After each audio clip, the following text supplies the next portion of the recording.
Townsend. Come on, you miss all the fun. All artillery! Fire! Been looking at your papers. Don't worry about me, sir. I'm ready to do my bit for king and country. Listen, son, you find forward and reverse when you're told you'll do all right for me. Grab those, would you?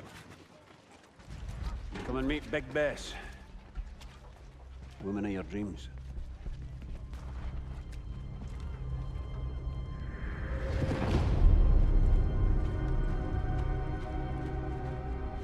And our new driver, boys.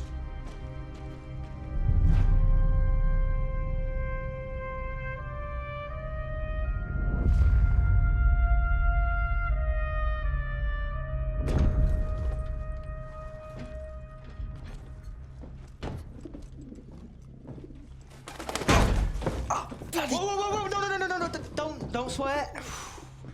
She does not like it when you swear. Finch, we've done this before. Done what before? Mind your business with manners.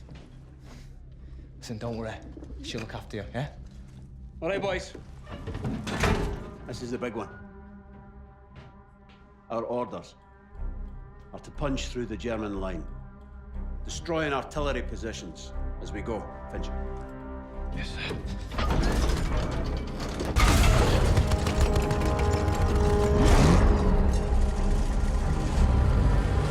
After that, we'll advance on the French town of Cambrai, where I have been assured there is wine, women, and song. So you should enjoy that. Ha, McMahon is wine. Jesus. Are we in safe hands or what, boys? All right, my lads. Remember, boys, do your jobs, take care of each other. Big Bess will take care of you. May the Lord have mercy on our souls. We'll get through this together, right, Edwards? Right, sir. Full ahead, driver!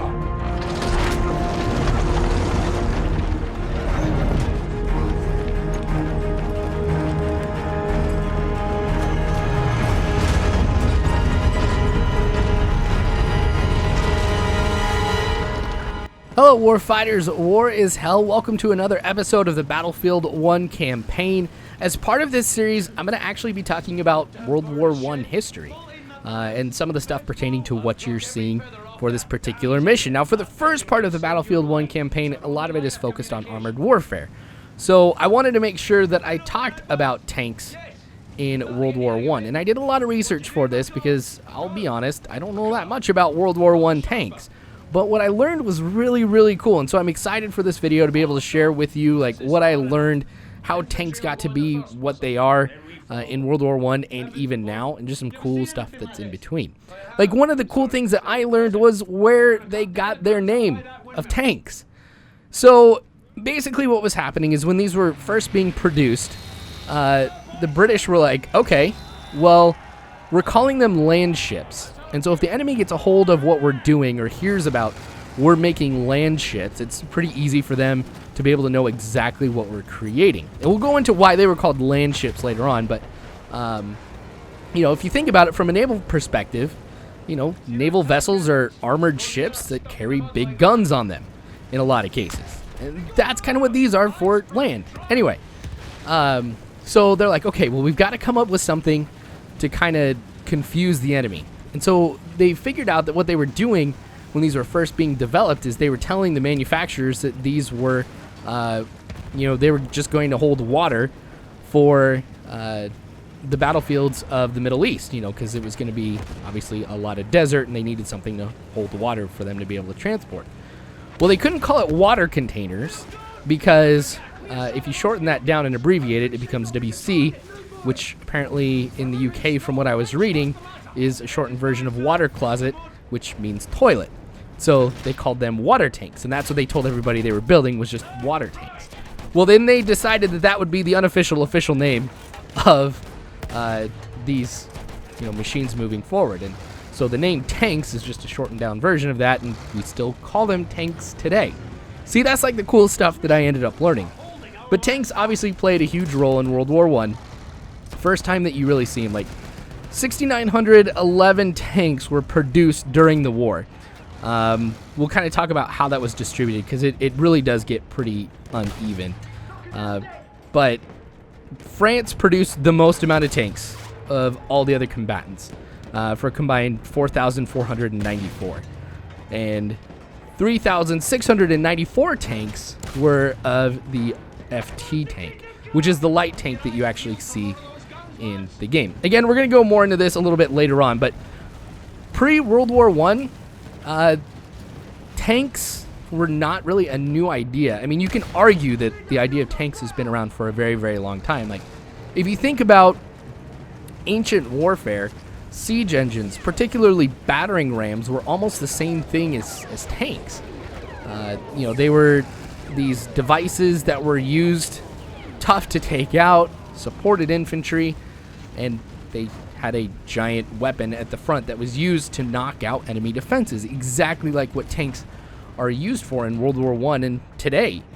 So, by that logic, if you subscribe to it and say that that's really the beginning of tanks, there's like a really, really famous depiction of an Assyrian battering ram that dates back to the 9th century BC. And I'll show it here, but it actually looks like a tank to some degree too. And so, you know, while yes, tanks are new in World War I, the idea of them and what they do is really nothing new. So as we get closer to World War I, in 1855, there's a wealthy philanthropist. He's British by the name of James Cowan.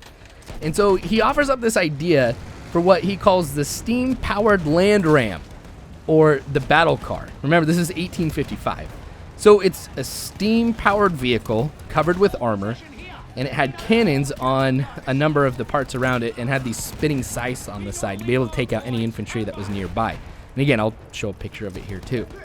And that was proposed towards the end of the Crimean War, but it wasn't adopted because the idea of the battle car was considered barbaric and uncivilized, and so it never really took off. It's interesting to think, though, like, if it had been adopted, like, how it could have been used in the American Civil War, because you get, like, ironclads and what they did to revolutionize naval warfare, and how these, I mean, you could almost call them land ironclads, could have affected wars later on down the road. Anyway, skip to 1908, and a British engineer and a managing director of a company named David Roberts was approached by a British Army officer, and David Roberts had been working with the British Army for a number of years, working with them to evaluate his tractors to pull artillery pieces, you know, just from one location to another. And this officer told him, you should really consider putting armor on these things and a giant gun on the top. So he's basically saying, hey man, you need to build a tank. But David Roberts wasn't too happy at the British military because he had, you know, they had done so many tweaks to his tractors that he was just frustrated. He was like, nope, not gonna do it. And he goes on later to say how much he regretted not being or putting that together. Dude could have made bank. 1909, an Austro-Hungarian army engineer named, I'm gonna, you know, destroy his name, Gunther Berstrand, or Berstrand, there we go, had a similar idea where he would take a tracked vehicle, put armor on it, and a rotating turret on the top, but he wasn't able to get a prototype built. Wasn't just able to secure the contracts, and so that didn't go through. Again, 1911, we almost had the tank, where a guy named Lancelot de Mol had an idea for a tank, basically all the things that made a tank, submitted it to the British War Office. They declined, didn't think it was a good idea, but they do implement some of his ideas in tanks in the future, which that's an interesting thing to kind of read about. Because there's a lot of debate on whether or not they like, hey, that was a good idea, we should actually use that anyway, and he was awarded some money for it. But he was actually urged to, you know, because the British declined, to like give his proposal to the Germans. Now at this time, Germans still did not like, I mean, you know, Germans did not like the British obviously in 1911 either, but he decided not to do it out of love for his country. But even then, that's an interesting thing, especially when we talk about Germany in a little bit, how that might have affected the war. So, had one of these people at all come up with the idea of the tank, as I mentioned, would have totally changed the war. So there was a French colonel that said, prophetically, I would say, in 1914, that the victory will belong in this war to the one of the two belligerents who will be the first in succeeding in mounting a 75mm gun on a vehicle capable of moving in all types of terrains. Basically saying that the winner of the war is going to be whoever invents the tank first. And, you know, that's actually what comes to be. But there were a number of issues to overcome. So the French had an armored vehicle that they had put together in 1902. You know, armored vehicle, had a turret on the top, you know, for a machine gun, everything. And was one of the first armored vehicles at the time. But the problem is when you have something like that, tires are very difficult. Because the weight is distributed on 4 very, very small points, it's going to sink in the mud. You know, your tires can pop or blow out, all of that stuff. It just doesn't have what it needs to be able to support all of the armor and all the weaponry that you want to put on it. So tracks, on the other hand, were a phenomenal idea because tracks are used to spread out the weight of a tank. And they were found on many tractors, like I mentioned above. So going through difficult terrain was something that tractors were already doing at the time. It was something that really needed to happen with tanks. So in 1914, of course, World War I breaks out, and another proposal for a tank comes to the Committee of Imperial Defense. Now, one of the people who was on this committee was just some random dude by the name of Winston Churchill. Okay? And he thought the idea of having a tank was pretty good, and they wanted to look into a system that would protect infantry as they advance. They also felt that the Germans were going to start producing something very similar. Now, Winston Churchill agreed with this, but actually a lot of people didn't think it was a good idea, so they go ahead and deny pursuit of a tank in 1915 and said that the idea for something like this was really impractical. So Winston Churchill at this time is First Lord of the Admiralty, so you know he's part of the British Navy. And so even though that the Army decided not to go with producing and building a tank, he decides to go through it and do it anyway. So the British Navy takes a very substantial role in the development of armored warfare. Now that's really weird to think. Like, imagine today if the American Navy were to come up with a great tank design, you'd be like, dude, what are you doing? What have you been wasting your time on? And so Winston Churchill, as I mentioned, went forward with this.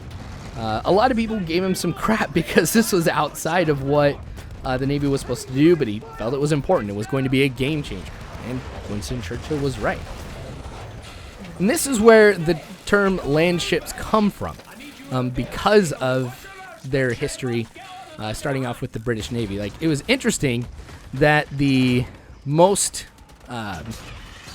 development of like a tank and like training before they had actually been produced came from air group within the British Navy. Again, that's a really weird thing to say, but tanks and the history of them are really, really cool. You'll find a lot of cool stuff about that. The problem with some of the early tanks, though, was they were too weak in the suspensions. Like, just couldn't hold the weight and really move around the way it was supposed to. The engines were underpowered, and the short wheel bases made trench crossing difficult. When the first tanks were made or being developed, the requirements that were set for them were they had to be an armored vehicle capable of 4 miles an hour, which is slow, but you know, for what they're used for at the time, that's fine. Climbing a 5 feet high parapet and crossing an 8 feet wide gap, which was, of course, you know, for the trenches. And it had to be armed with machine guns and a light artillery piece. So coming up with these requirements and trying to overcome those challenges were actually pretty difficult. But in September 8th, 1915, the first, what many people consider the first tank, named Little Willie, first ran. Now, it had a 105 horsepower engine. That's just like a 2016 Fiat 500. Now, think about that engine, and it had a 3.3 horsepower per ton ratio. That's that little car moving 31 tons, basically, is a simple way to put it. Like, that's one of the reasons why these things were so slow and also so unreliable, because they were, you know, working pretty hard, and they were pretty new. But Little Willie did have some drawbacks, and so the design was revised, and in February of 1916, the final trials were completed and the first 100 tanks were ordered. Everybody was loving them. So the first 50 were put into service, or delivered, I should say, on October 30th of 1916. Now, British tanks often came in a male and female variety. So the males, the first 50 males had two 6-pounder cannons and 3 Hotchkiss machine guns on them, while the female ones had 4 Vickers machine guns and 1 Hotchkiss machine gun. So basically the males had giant guns on the front, and the female ones didn't. I think you guys can figure out why that analogy. But the early tanks were crewed by 8 people, and 4 of those, so half of the crew, was used just to steer and to change the gears as it moved. So a lot of manpower was put into these things just for it to get from point A to point B. The first tank saw battle at the Battle of Flares in September 1916. Basically, 49 were ordered to go towards the German lines. And for one reason or another, only 9 completed their objective. Now, the 40 that didn't make it were either destroyed, broke down, or got stuck in the mud. They really had a lot of challenges because this was, of course, the first time you're using a new weapon. You're going to be pretty inexperienced. You're not going to know the best thing to do. But they were able to go ahead and do it. And there was a lot of promise, of course, that was shown in these things. A lot of people were super excited about tanks and what they can do. And so even though the success rate of the tank was not that high, it was still very, very successful in a number of ways. Now, France at the time, you know, we're talking about British tanks for a majority of this, but France actually played a huge role in tank warfare as well. A little bit of a different origin than the British, because I mean, we were talking about one committee who came up with one design, but really in France you had like 3 different designs going, and they had like competing and conflicting designs, and they were managed pretty poorly. There wasn't collaboration between the groups, very heavily mismanaged. But in July of 1915, one company by the name of Schneider was given a lot of support and became the leaders in being able to develop the tank. Like even the president was all about these guys with their tanks. So later on, February 1916, 800 tanks are ordered, which really shows how much France was invested in the tank. Because remember, and that one that I'm blowing up is one of the French designs. Because when Britain first saw the tank, they ordered 100. Here's Britain ordering 800. They wanted to go in with this and have entire units of these suckers. Problems, of course, when you're expanding that quickly is you're going to have a lot of people who are manning these with 0 experience at all. But they were able to get a lot of feedback about the tanks and what modifications would need to be made to make them successful. So, French car maker Renault comes up with a design for a light tank. What's so revolutionary about this is it was perfect getting in with the car industry because they were experts at mass production. And there really wasn't an idea at all for a light tank. It was one of the things that the British just didn't invest too much in originally. It was about big, heavy tanks. But of course, as we know, there's advantages to light tanks too. And so they come up with the FT. Now the FT is what is considered the first modern tank. You know, these British Mark 1s, 4s, 5s, you know, all of them, you know, they're great, but they're not considered modern tanks like the FT was. The FT had a rotating turret at the top, 360 degrees, gun placed on that turret, of course. Engine was in the rear, crew of 2, so you didn't have like 8 people working this thing. You only had a gunner and a commander, basically. And France did want ultra heavy tanks too. There was a few that they ended up proposing. One of them was pretty advanced. It was their most advanced tank, but it didn't see any action during the war. But they really went all in with these FTs. Like I talked about, 6,911 tanks were produced during the war, and 3,700 basically were the FTs. That's more than all other tanks combined. So those things were everywhere. Now, part of the reason that Britain didn't produce as many is, unlike France, you know, they were going back to the drawing board regularly, trying to come up with new and better designs. But France, they found something that worked, and they just went all in with that. Germany, on the other hand, So Germany really had a lot of restrictions when it came to tank production during the war. So first off, the German High Command was really not too thrilled about tanks. Like one thing that I saw that one person in the German High Command called them unmanly. You know, and I think it kind of goes back to what we were seeing during the end of Crimean War. They were considered like barbaric and uncivilized. I mean, that might still have continued in the minds of some people. And so Germany was a little behind. They were very quick in developing anti-tank tactics and also weaponry, because these things were still pretty vulnerable. When you're going at about 4 miles an hour, you know, these things are going to be susceptible to like field guns, artillery coming up and trying to capture them too. You know, these things had weak points. But Germany was able to field 20 tanks during the war. Now, some of it, yes, was due to them getting late in the game, but a lot of it too, and this really contributed more than anything to it, was the blockade that Germany was facing. Steel was very, very difficult for them to be able to get, and not too much steel was really dedicated to R&D, but rather supplying weapons that they knew worked for them at the time. Now, because they only built 20 tanks, I thought this was an interesting thing.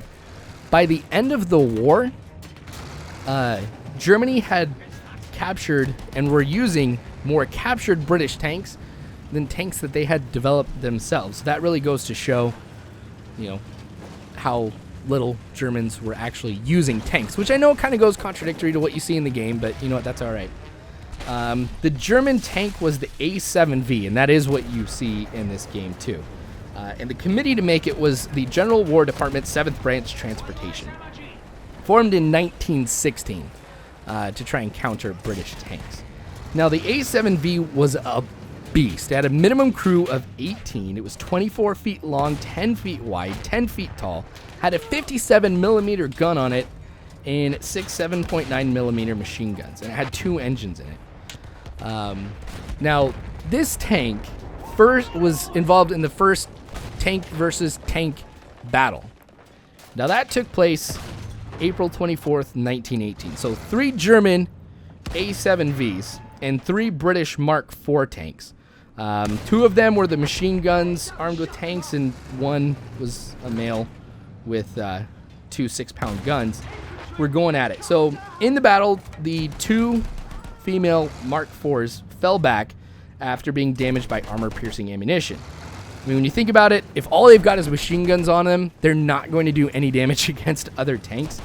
And so they just fall back, leaving 1 Mark IV tank, which was commanded by a guy named 2nd Lieutenant Frank Mitchell.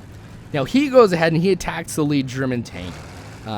Commander of that one was 2nd Lieutenant Wilhelm Blitz. That's a cool name. So he ends up knocking it out with his 6-pounders that he has on it.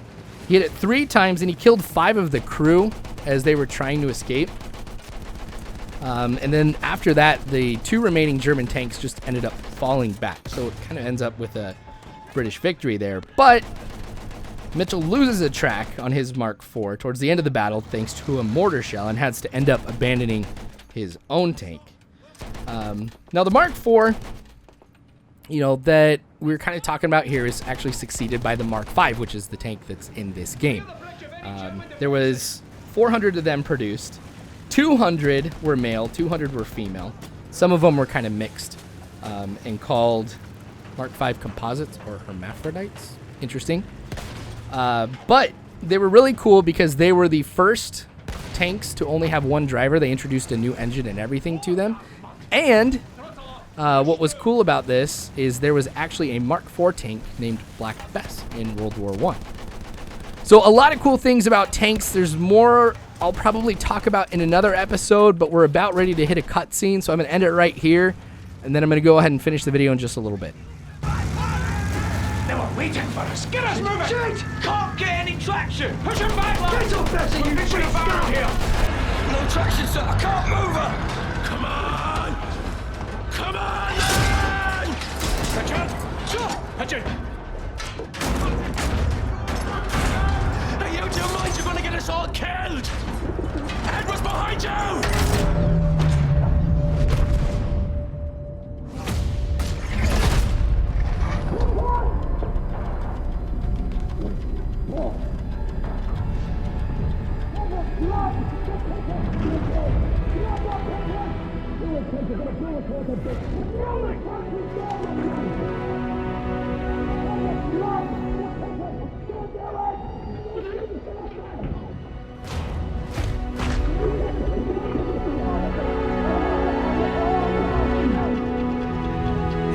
Edwards!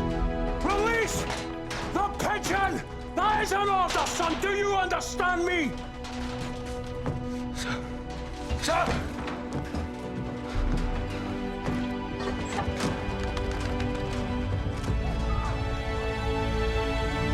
Okay, let's talk about pigeons real quick before we wrap this up. All right, so there was an estimated 100,000 pigeons that served in World War I, and these guys had a 95% success rate on getting their messages to, back to their coop. These guys were awesome at that. They had amazing homing capabilities, and 95% of their messages got back to where they needed to. Like, the only way that you could counter a pigeon was like by having a larger bird to try and take it out, because it was nearly impossible to shoot these things because they went so fast.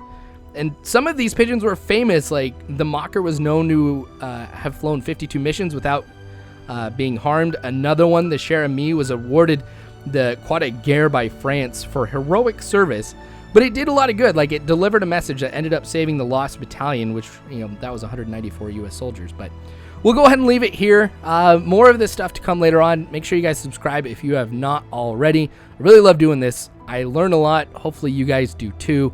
But thanks again for watching Warfighters. War is hell, but you don't have to worry, because Warfighters, I've got your six. Messenger pigeon! Incoming boy! Message coming! Orders! Sir, new fire mission. It's Downton, sir. Sir. 3, 6, 4, turn!